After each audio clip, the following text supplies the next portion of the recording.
बिस्मिल्लाहिर्रहमानिर्रहीम, अस्सलाम वालेकुम। आज मैं आपको सिखाऊंगी क्रिस्पी गार्लिक पार्मेजान फिश बनाना, जिसके लिए यहाँ मैंने लिया है फिलेट फिश। आपको जो भी फिश पसंद है आप उसके फिलेट बना लें और उसके साथ आप ये रेसिपी को ट्राई करें। इसके अलावा यहाँ मैंने लिया है 2 से 3 टेबल स्पून लूंगी मैं melted butter, half cup bread crumbs. Butter के अलावा आप इसमें ऑलिव ऑयल भी यूज कर सकते हैं। अगर आपको बटर नहीं पसंद तो आप स्किप कर दें। पार्सले लिया है मैंने 1.5 टेबल स्पून।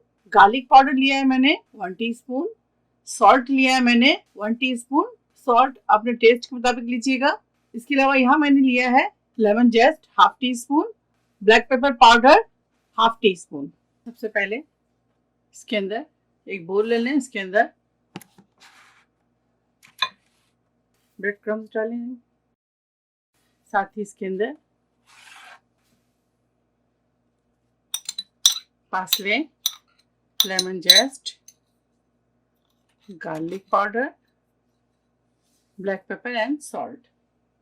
बटर लेंगे 1 tablespoon, 2 tablespoon, 3 tablespoon. इसको अच्छी तरह से मिक्स करेंगे। अगर इसकी बाइंडिंग अब नहीं हो रही हो तो इसमें थोड़ा सा और भी बटर ऐड करेंगे, यानी कि 1 टेबल स्पून।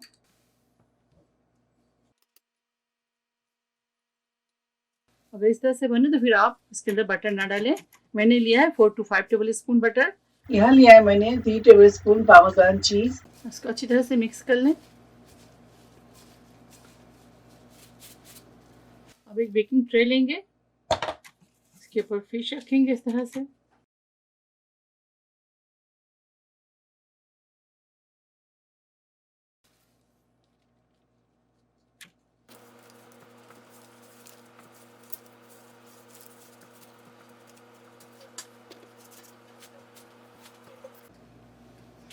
इस तरह से तमाम फिश के ऊपर रखते जाएंगे।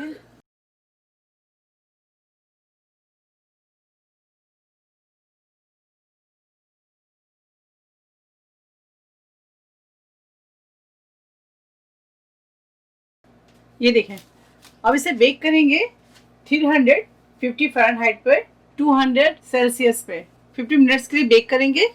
तो फिर चलें बेक करते हैं। ये देखिए हमारे गार्लिक पार्मेजान फिश रेडी है। कितनी क्रिस्पी और गोल्डन बेक्ड हुई है। गार्लिक पार्मेजान फिश तैयार है। आप इसे जरूर ट्राई करें और मुझे दुआओं में याद रखें। अगर मेरी वीडियो आपको अच्छी लगती है तो इसे लाइक करें, ज़्यादा से ज़्यादा शेयर करें और मेरे चैनल को सब्सक्राइब करना ना भूलें। अगर आपको कोई रेसिपी समझ नहीं आती तो आप मुझे कमेंट्स करके पूछ सकते हैं, और अगर आपकी कोई रिक्वेस्ट है तो भी आप मुझे रिक्वेस्ट कर सकते हैं। इंशाल्लाह नेक्स्ट कोई अच्छी रेसिपी के साथ हाजिर होंगी। उस वक्त तक मुझे इजाज़त दें। ओके, अल्लाह हाफिज़, अस्सलाम वालेकुम।